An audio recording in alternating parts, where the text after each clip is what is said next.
So this afternoon I would like to address the theme of this day, which I call the Four Great Tasks.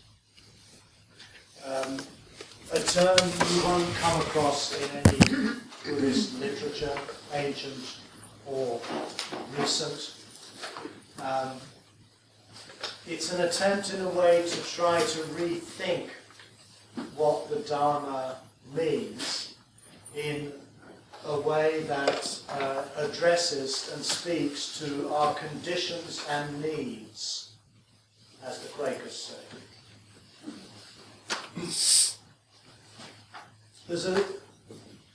There's a nod being given in this expression, the Four Great Tasks, to a doctrine we find in Chinese Buddhism, particularly in Zen, which are called the Four Great Vows. Those of you familiar with any of the Zen traditions will have heard or come across this. And the Four Great Vows are: sentient beings are numberless, I vow to free them all. Afflictions are without end, I vow to overcome them all. Dharma gates are limitless, I vow to realize them all. And the Buddha way is unsurpassable, I vow to accomplish it. These four vows are recited on a daily basis, certainly in Japan, but also in Korea and China. And what I like about them is that they present us with an impossible task that, in some ways, we cannot refuse. That it points very much to the fact that the realization of this kind of practice of the Dharma is in some ways impossible. In other words, if we commit ourselves to overcome suffering, not just our own suffering, but the suffering of the world, this is an impossible task. I will not achieve this by myself.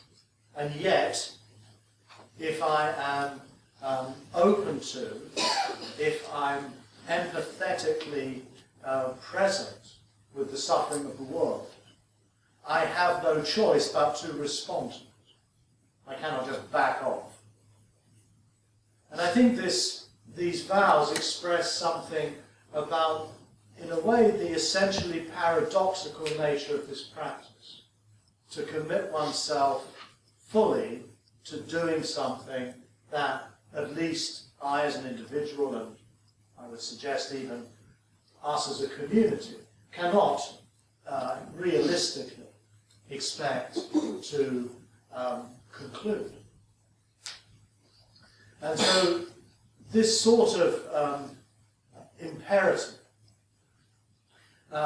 is one that can, I think, seize us more as an emotional necessity rather than something that we can conceptually figure out and then solve as though it were just another kind of problem facing us in our day-to-day lives. Now, my hunch, and this is supported by one or two of my colleagues who teach Vipassana, particularly a fellow called Gil Fronsdal, who alerted me to this, is that these four vows actually map very neatly onto what traditionally we call the Four Noble Truths. But they map even more usefully onto an interpretation of the Four Noble Truths that presents them as four great or noble tasks. And I think behind all of this thinking there lies an intention to leave behind metaphysics and to focus our practice entirely upon ethics. In other words, the doing of the good, learning to live in a way in which we can optimally flourish as persons and as communities. And again, the four vows are clearly a statement of ethical intent. However paradoxical and impossible, nonetheless, that is what resonates in a non-conceptual, visceral way with our concept of what matters the most in this life. How can we tolerate and put up with the suffering, the injustice, the crises, the pollution, the threats of war? How can we put up with that? How can we not respond? And this also allows us to reflect on a practice that resonates with the deepest questions of our life. One of the practices that I did in Korea, in a Zen monastery, was to simply pose myself the question, what is this? And to pose it not with the mind, but to pose it with the body. And by the body, meaning the very pores of one's skin and the marrow of one's bones, which again points to how this practice is not simply a well-reasoned philosophical response to a situation we think we understand, but rather it's opening ourselves to a kind of humility in which we recognize the overwhelming task of what it means to be fully human. So the way I currently understand the Buddha's project is not about demonstrating that the Four Noble Truths are true, and that then gives us a metaphysical foundation for then engaging in a kind of practice. But rather, the practice we engage in is rooted not in any beliefs we might have about the nature of reality, but it is rooted in the primary urgency of the suffering of ourselves, others, and the world as such. It's rooted in an empathetic identity with others. And in that sense, it's an ethical practice. And the metaphysics, frankly, can just be left behind. But Buddhism as a religion, and this would be likewise true with Christianity and other religions, has tended to evolve as an institution and as a theology more and more in the direction of seeking certainty about what constitutes the nature of reality. So if you look at the Four Noble Truths, and I'll just sketch them, I suspect most of you have thought about and maybe studied these in even some depth. The Four Noble Truths are basically four propositions, four logical propositions. That there is suffering, or as it's usually framed, life or existence is suffering or unsatisfactory. Proposition number one. Proposition number two is that the origin of suffering is craving.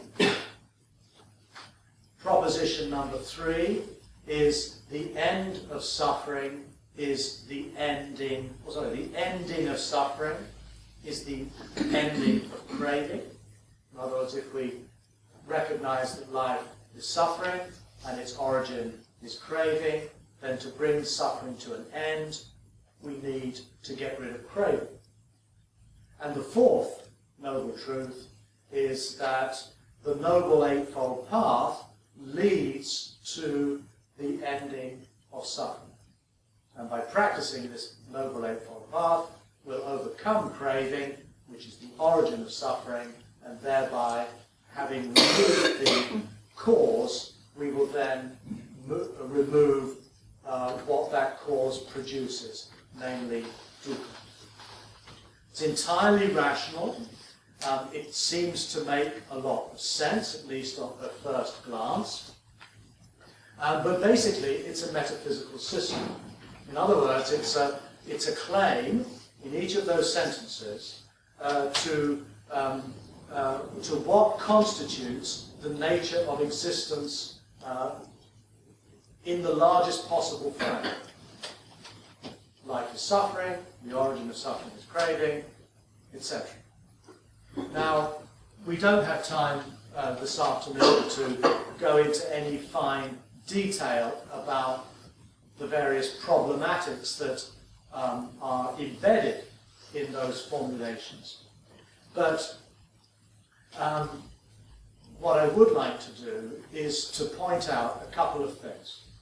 First of all, scholarly research into the Buddha's first discourse, where these Four Noble Truths are first stated and become the basic bedrock of all Buddhist thought and practice that then has followed from that initial statement, that by a close analysis of the actual text itself in Pali, and the same would be true in Sanskrit, Chinese, Tibetan versions as well, is that the term noble truth has clearly been added at a later point. In other words, this idea of noble truths is a later addition.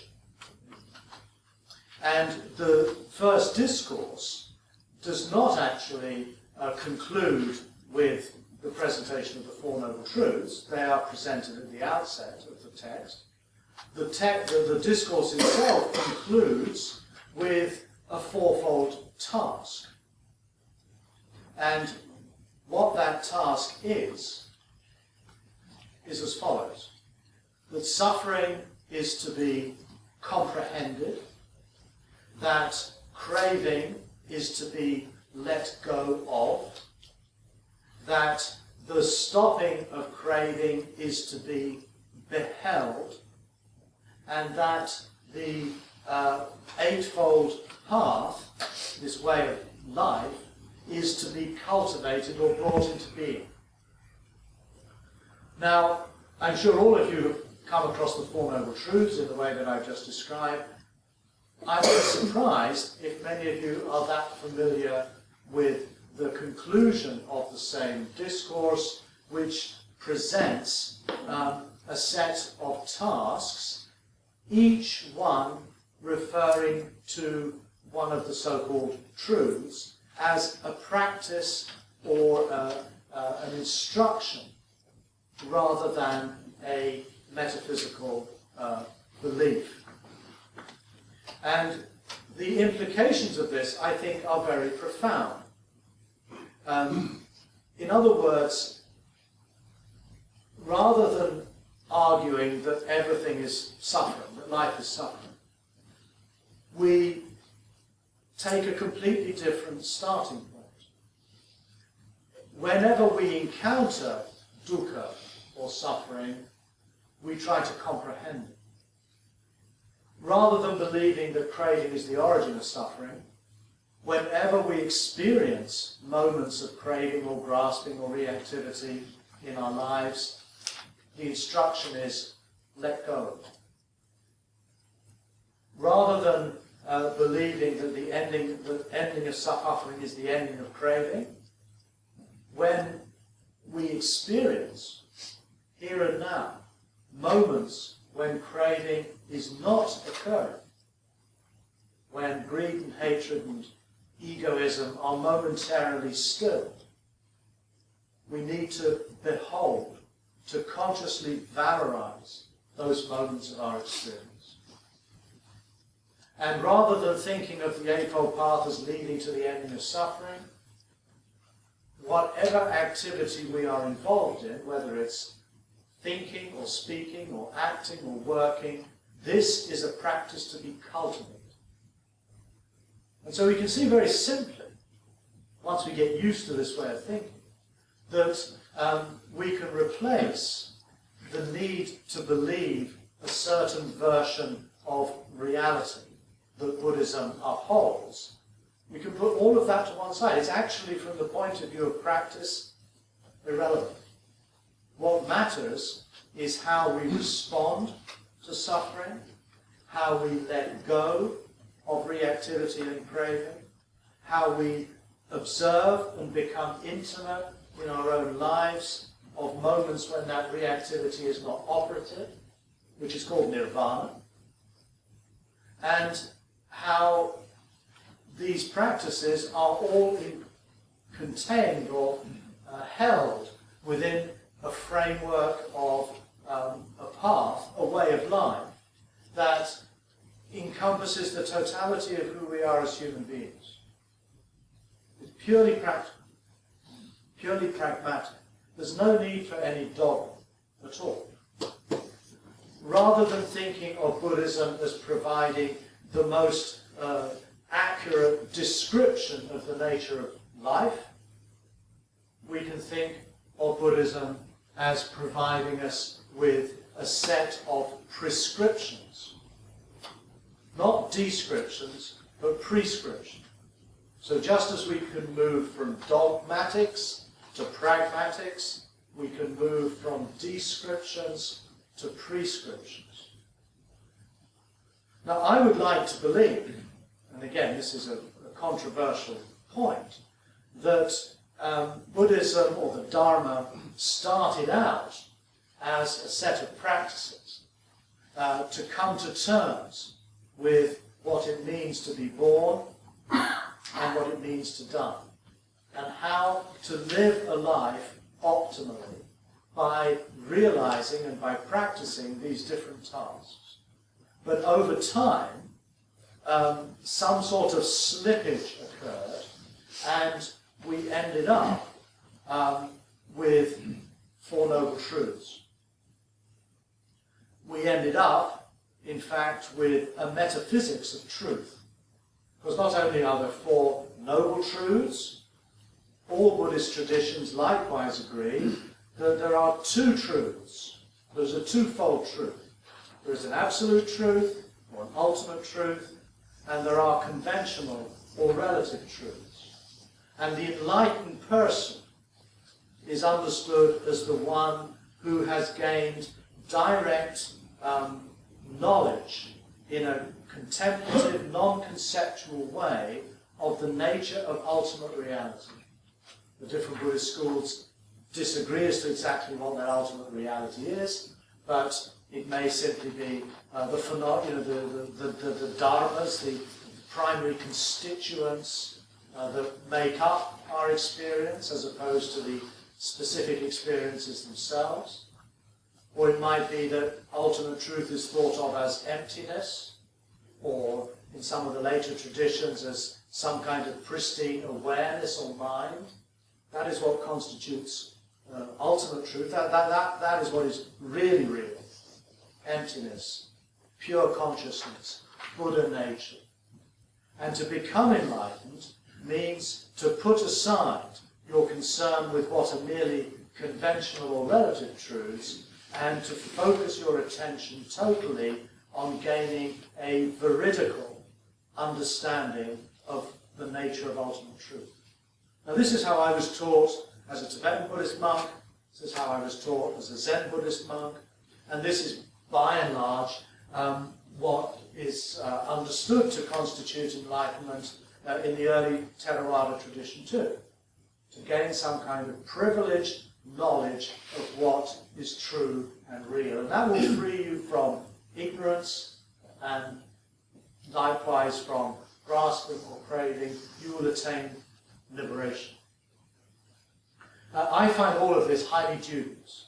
I really think it's gone off on a track that has potentially lost touch with the origins of the tradition itself.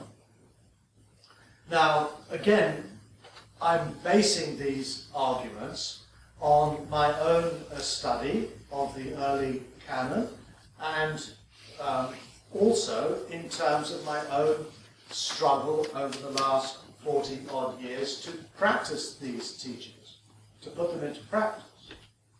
And the more that one goes into the early texts, and also, in my case, very much engaged with the teachings of Zen, because I think Zen Buddhism, in many ways, was a revolt against metaphysics and theory and scholarship and these academic ideas, and a return to the primacy of the question that our life poses to us in each moment.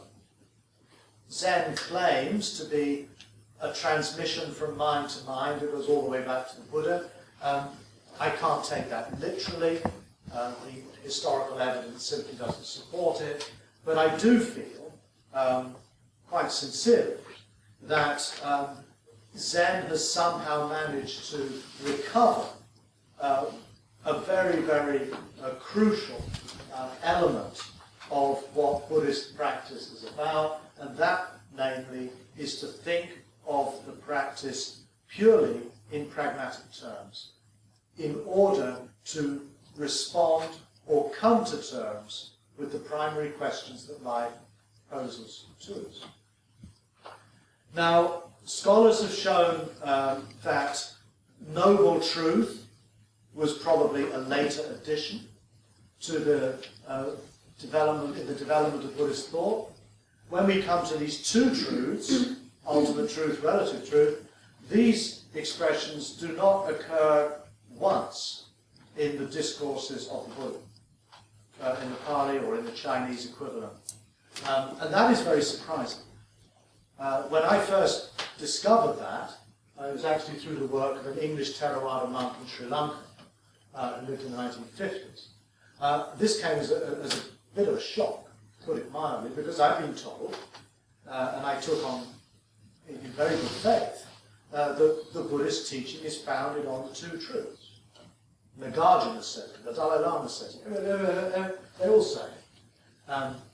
But when you go to the suttas to say, well, what did the Buddha actually say about these two truths? The answer is quite simple. Nothing. It's just not there. And it's not just that those terms don't occur, but that whole way of thinking is alien to the suttas. The idea that somehow we live in a kind of split-level reality, a reality that's really real, and a reality that's slightly illusory, or tentative at best. Now, of course, if you think about it, the two-truth model fits very well the broader Indian metaphysics that we find, say, for example, in the Upanishads, where you have Brahman, God, the unconditioned, pristine, unitary reality of all things, and Maya, the illusory world in which we are currently trapped. My sense is that as Buddhism mutated, or as the Dharma mutated into another Indian religion, it adopted the basic frameworks of the Brahmanic project. In other words, it started to think and speak in a similar way. I don't think this was done in a, the Buddhist equivalent of men in grey suits in smoke-filled rooms trying to sort things out. Or should we say, saffron-robed, shaven-headed men in incense-wafting rooms saying, okay, let's try to sort of tamper with this. No, I think this happened probably totally innocently, quite organically, as Buddhism or the Dharma began to evolve into the Buddhist religion, as we inherit it now. And in this regard, we can actually begin to trace and begin to tell a story of a mutation. This is also an idea that we find in the work of a long-forgotten British scholar called Trevor Ling, who published a book in the 1970s called The Buddha, as simple as that, in which he argued that Buddhism started out life, or the Dharma, started out as a template or a blueprint for a new kind of civilization, and it ended up as another religion, with belief systems, metaphysics, hierarchies of priests, power structures. And in fact, you cannot separate, I believe, the metaphysics of truth, what is really true, from the power structures of religious hierarchy. Those who have power are basically those who have accessed or have some privileged knowledge of what is true and real. And that's how a lot of religious organizations, Buddhists included, continue to operate today. They may not state it in quite such blunt terms, but that's basically what you encounter. You go into a temple, there's a man, almost invariably a man, sitting on a higher throne than everybody else, who is worshipped, bowed down to, and who is part of a monastic body, a hierarchy, that carries authority. Truth and power go hand in hand. If we begin to dispense with the rhetoric of truth, the Four Noble Truths, the Two Truths, we are at the same time challenging the structures of power and authority within the Buddhist religion. So clearly this sort of thinking is not always going to be terribly popular with those in charge. Their power is being challenged, essentially. So one question that very reasonably might be asked at this point, well, didn't the Buddha use the word truth, satya, at all? And if he did, what did he mean by it? He did use the word truth, satya. He uses it quite a lot. It's there in the canon. And what I've done in some of my research, and this is now with computers, this makes it so easy, you can just run a search engine, Google this. The whole Pali Canon is online. You can punch in any term, and within a few nanoseconds, you can get every instance of wherever it occurs in about 8,000 pages of text. Now, if you subtract most of well, nearly all the occurrences of the expression truth occur in the phrase noble truth. So we can politely put that to one side. And what then does the word truth mean in the other contexts? For the most part, there are exceptions, but for the most part, truth is understood as a virtue. It's understood as living truthfully, speaking truthfully. In fact, nowadays, when it's used in that sense, translators will usually render it as something like truthfulness. It's the same word in Pali, satya. And in fact, there's a kind of an echo of this in what are called the 10 paramis, or perfections, in Theravada Buddhism. And the 7th of the 10 perfections is called Satya Parami, the perfection of truth. And what it refers to is not truth as a synonym for reality and understanding reality. It has to do with the virtue of being honest, the virtue of being truthful. So truth is started out life, I believe, as a way of living. To be true to oneself, as we say. To be true to one's values. To be truthful in one's communications. Or in Zen you have the idea of the true person. The true person is not somebody who knows the truth. And what happens in English almost invariably is the truth, the T gets capitalized. Just to sort of flag, hey, this is important. The true person is a person who lives a life of integrity. So my sense is that a virtue, satya, mutated into a synonym for reality. Now, when we look at the very last, or the penultimate paragraph in the Buddha's first discourse, he says, "It was not until my knowledge and vision were entirely clear about the 12 aspects of the four. The text says noble truth, but I politely lifted that out. And it was not until my knowledge and vision was entirely clear about the 12 aspects of the four that I could consider myself to have attained a peerless awakening in this world. So what are the 12 aspects of the four? This quite clearly, again, if you read the preceding paragraph, it's stated, this quite clearly refers to the fact that the four, which are suffering, craving, the stopping of craving, and the path, need to be recognized. They need to have a particular action performed upon them, and that action then needs to be completed and accomplished. So you get three, you get recognition, performance, and accomplishment of four tasks, gives you the 12 aspects of what are usually called the Four Noble Truths. Now again, this is all a little bit complicated if you're not familiar with the language, but I would sincerely encourage you to read the Buddha's first discourse. It's very short, only a couple of pages. It's clearly a very well worked out text.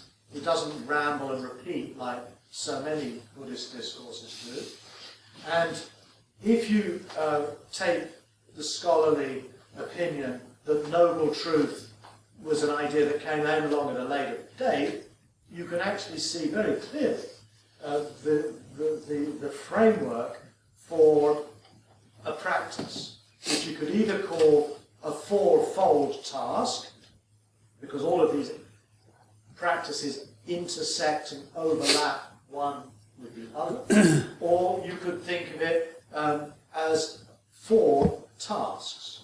And as I mentioned these this morning, I'll mention them again.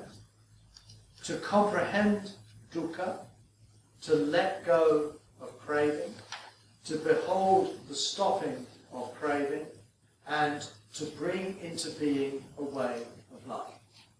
This is what it boils down to. Now, why is it that this idea, which is quite explicitly stated in the Buddha's first discourse, has never really taken off? You don't come across this. You don't come across these ideas or these terms. They're all very specific language.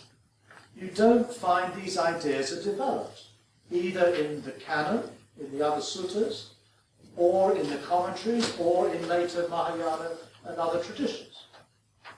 And what this points to is how the Pali Canon, or the early canon, the early Buddhist canon,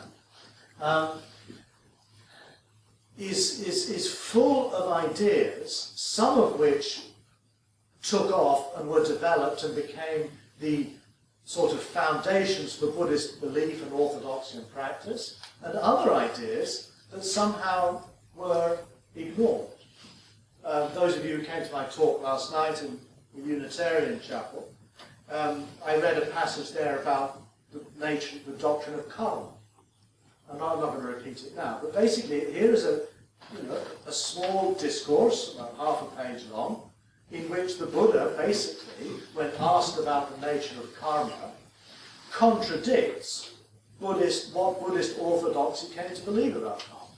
He says something completely different. So you find deep inconsistencies in certain early texts that don't fit with the orthodox traditions that subsequently evolved. Those orthodox traditions also drew on early materials, but selectively, as inevitably must be the case. And in fact, one of the criticisms I get from my many detractors is that what I'm doing is cherry picking. I'm going through the canon and picking out the bits that Stephen Batchelor likes and saying, that's the original teaching. That's a very legitimate criticism. And I won't go into this now, but I can argue my way out of that one, I think. But on the other hand, it's true that whenever Buddhism or the Dharma has gone into a new culture, the people of those cultures, be they Chinese or Tibetans or Japanese or whatever, necessarily were drawn to the text that spoke, as the Quakers say, to their conditions and needs. Inevitably, you are drawn to those passages that speak to you, that speak to you across the centuries. They're the ones that somehow are live words for you. So, in Tibetan Buddhism, it's not surprising that the Tibetans were very much drawn to the tantric Indian texts from Kashmir and Bengal, which were very resonant with the sort of shamanic culture of Tibet. Every Buddhist tradition that we know today has cherry-picked, if you want to use that word.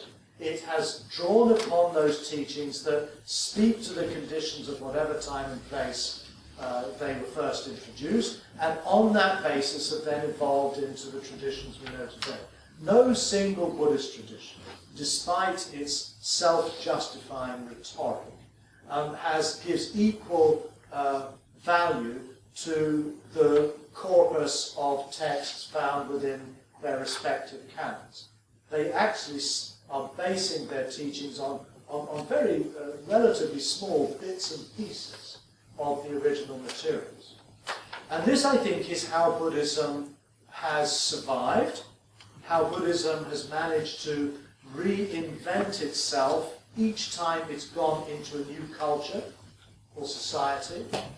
It has a sufficient wealth of textual data and practices that can be readapted to meet the needs and the conditions of different times in history and different places in the world. So what is going on in this process today that I'm very much involved in is nothing new. It's always been like this. We've always cherry-picked. That's not a problem. But the difference, I think, today is that not only do we respond to texts that speak to our condition, we also have these scholarly tools of philology and historical critical analysis that do enable us, I think, to gain greater degrees of confidence as to what teachings were more original or go back closer to the time of the Buddha, and which teachings came later. And I mean that even within the context of the Pali Canon. The Pali Canon is not all, both the language, the ideas, do not all go back to the same period in antiquity. You can see very clearly how they evolved and developed. There are strata. So this approach, this modern scholarly approach, I think works very well with our own existential relationship to what these texts are saying. You see, I'm not a Buddhist academic. I'm not interested in just gaining historical and philological information about a body of literature. For my sins, I'm a practitioner. I actually feel that these texts are speaking to me in a way that addresses the primary concerns of my life and that offers strategies, both philosophical, contemplative, and ethical, that can help me to live better and not prepare me for some future life after death, but to live more fully, more wisely, more compassionately in this world, here and now. That, to me, is where the teachings come to life. This is the field of the actual practice that we do as self-identifying Buddhists or meditators or mindfulness practitioners. So I found it very, very helpful to put to one side the metaphysics, the understanding of truth, of reality, the notion that there are two truths, and instead to seek out those passages in the canon that clarify the nature of this fourfold task. So let's, in the remaining 20 minutes or so that are left to us, just try to sketch what each of these tasks is about.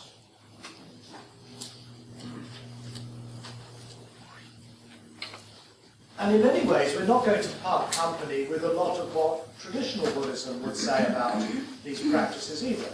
The difference lies in the overarching ethical frame within which these practices are put into action. So the first task is comprehend dukkha, comprehend suffering. What does the word comprehend mean? Comprehend actually in English works rather well as an exact translation of the Pali phrase parinya. Nya means to know, like in panya, nya, to know, and pari means around. It means to, in a sense, to embrace. Parinya means knowing things in the round, knowing life, knowing experience, knowing what's going on in our mind, in a way in which we kind of have an embrace of what's happening, rather than a kind of narrow beam of cognitive attention. To try to understand things in the round. Fortunately, there is one text in the Samyutta Nikaya where the Buddha is asked, what do you mean by parinya? What do you mean by comprehend? And he says, by comprehend I mean to understand things without greed, without hatred, and without self-interest.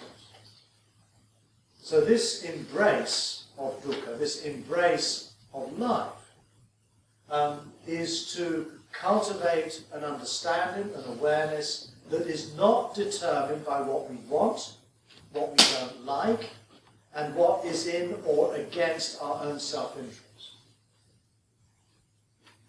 So this, of course, is basically what we do when we practice mindfulness. Whether we do mindfulness in a therapeutic situation or in a Buddhist context, it comes down very much to the same thing. It comes down to cultivating what is sometimes called a non-judgmental awareness.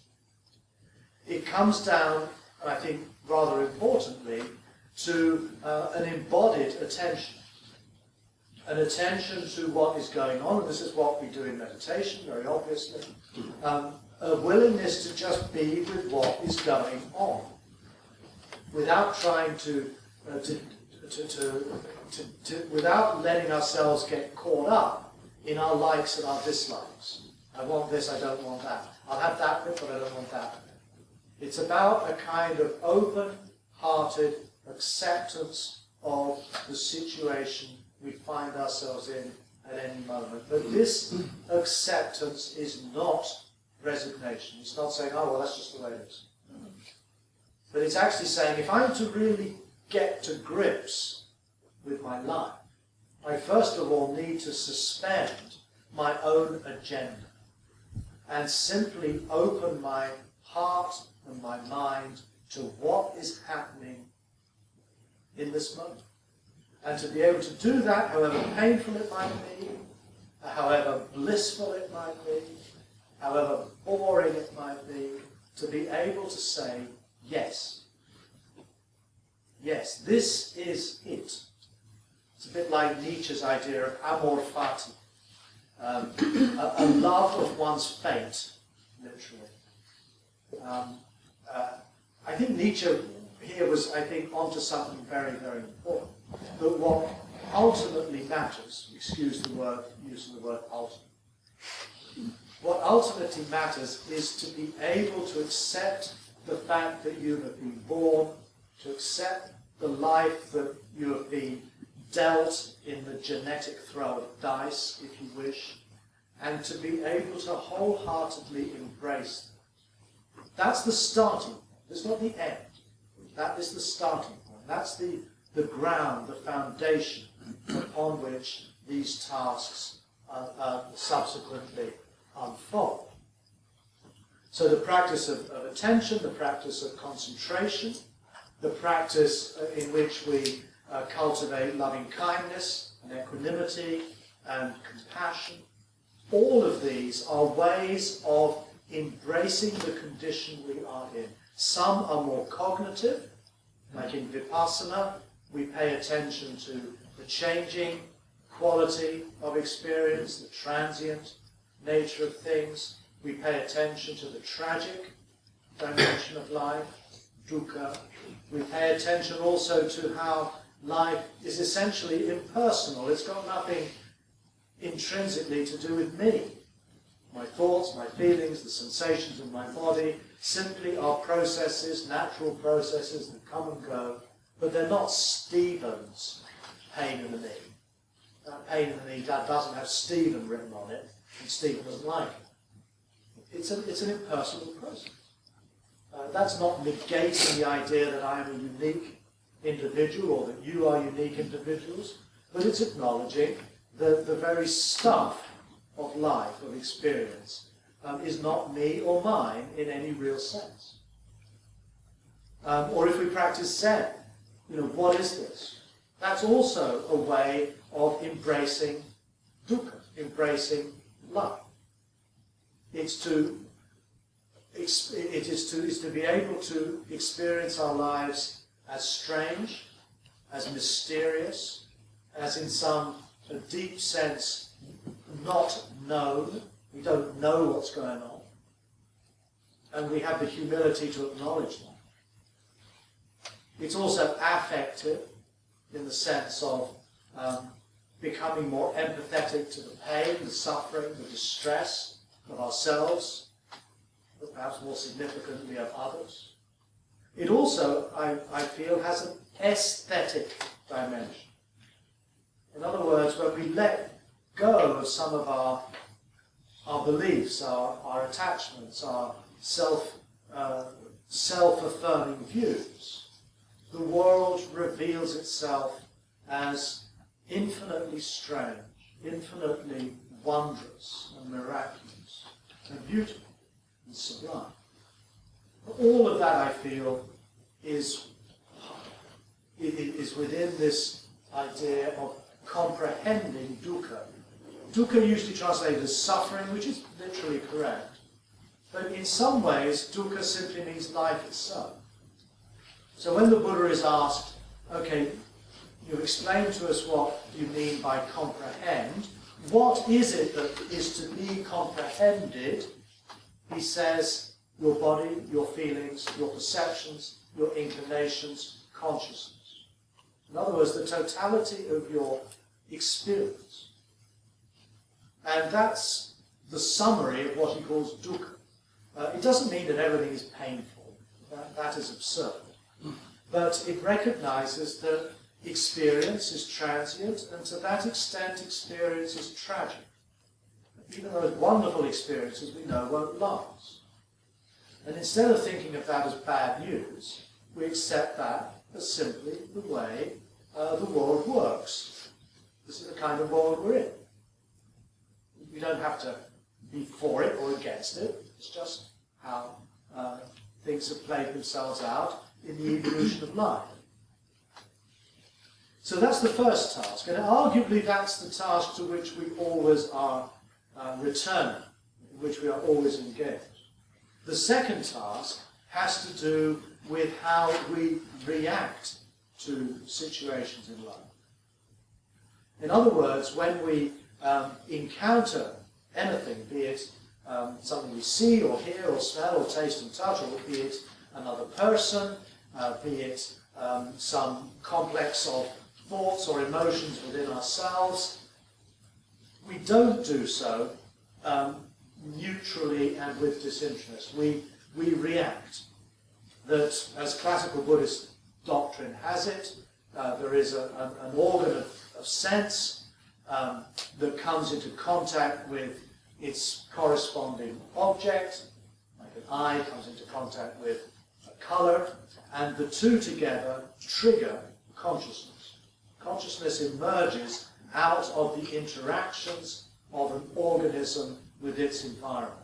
That's very basic Buddhist understanding. But it's not just consciousness that occurs, but also all of our habitual instincts and beliefs and preferences and habits are triggered as well. So that instead of just seeing a blue sky or whatever it might be, we also experience it as desirable or not desirable, or as uninteresting, or it reminds us of something, or whatever it might be. That we react. We are reactive creatures. That's simply how we are designed. Now, some of these reactions are necessary for survival. In fact, arguably all of the greed, hatred, dyad that Buddhism talks so much about is basically a way of coming to terms and understanding those instincts and drives that have allowed our race to become so prosperous and so prolific and successful as a species. They're simply biological imperatives. And they're embedded within our own limbic systems at some level. So we don't have to demonize these things. But in terms of an ethic of liberation, an ethic that seeks to be free to realize what potentials we have as persons, these reactions get in the way.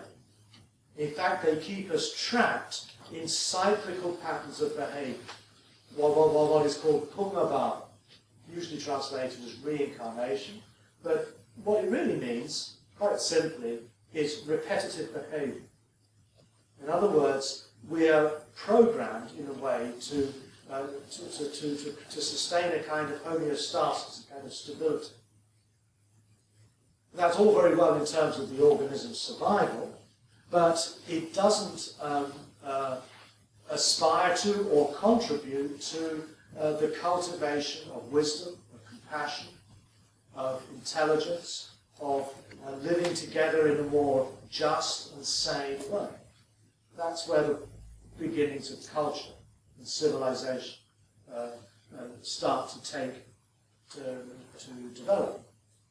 So the second task is to let go of these reactive patterns that are triggered through the encounter of the organism with its environment.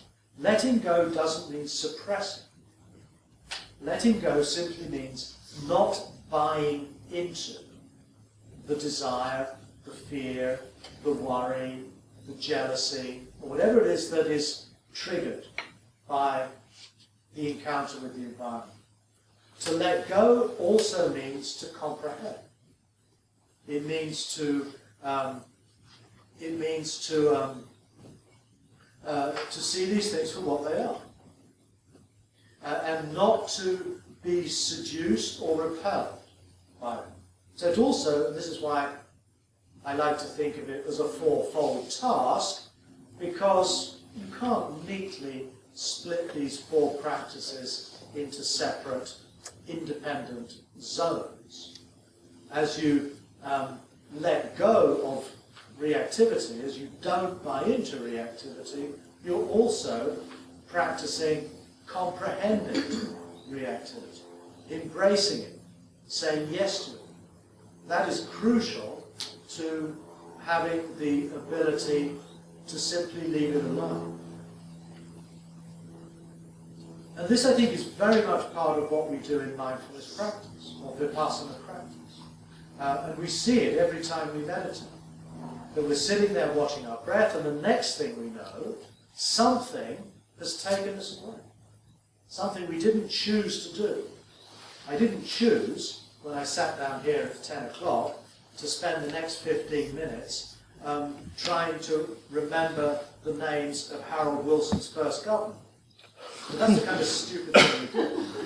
Anything rather than pay attention to breath. So we come back. And we begin to become much more intimate with these processes that are going on within us all the time. Meditation, therefore, allows us or creates a sort of space in which we can be with what's happening in a more sane, in a more kind, and in a more wise way. So I think we can see perhaps how the first task, in a sense, blurs into the second. And the second blurs into the third. The third task is to behold, that's what the word literally means, sachi karoti, means to see with the eyes, the stopping of reactivity. And we can see the stopping of reactivity if we simply allow the reactions to play themselves out. In other words, if, let's say, a worry, an anxiety is triggered in your mind, you have a choice. You can either go along with it and build it up, fuel it, and really get worried to the point your heart starts beating faster, or you start running sort of paranoid scenarios of how my life is going to the dogs, or you can just observe it as a mental process that has come about because of whatever conditions your life has been involved in so that this happens, and you can just leave it alone. You can just observe it for what it is. And if you observe it for what it is, it will arise, and at a certain point, it will start to fade away. And as it fades away, as it comes to a stop, you experience a moment of nirvana. Nirvana is defined in the early texts as the absence of greed, the absence of hatred, the absence of delusion or egoism. And this doesn't mean in some generalized abstract sense. And it certainly doesn't refer to some permanent condition. But it refers to those moments in your life from day to day, from hour to hour, in which reactivity stops or is no longer operative. Or even if it is still happening, you no longer buy into it. In other words, if you think of the definition of comprehension, it's to understand without greed, without hatred, without self-interest. In other words, we can be non-reactively aware of our own reactions.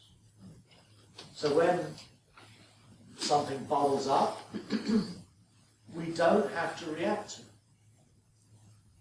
And those moments of non-reactivity are the experience of nirvana itself. Right here and now. Nirvana is right here and now in that sense. But it's not the goal of the path. The goal of this process is not to rest forever in this non-reactive awareness. That's again just the starting point. This is a condition that allows us to think, to speak, to act, to work in a way that's not conditioned or determined by our reactivity. In other words, this is a moment of freedom from greed and hatred and delusion. And that freedom is of value because it liberates us, it frees us to think and speak and act in a way that is not limited by our self-interest, our fears and our desires. That's what allows the possibility for an ethical life.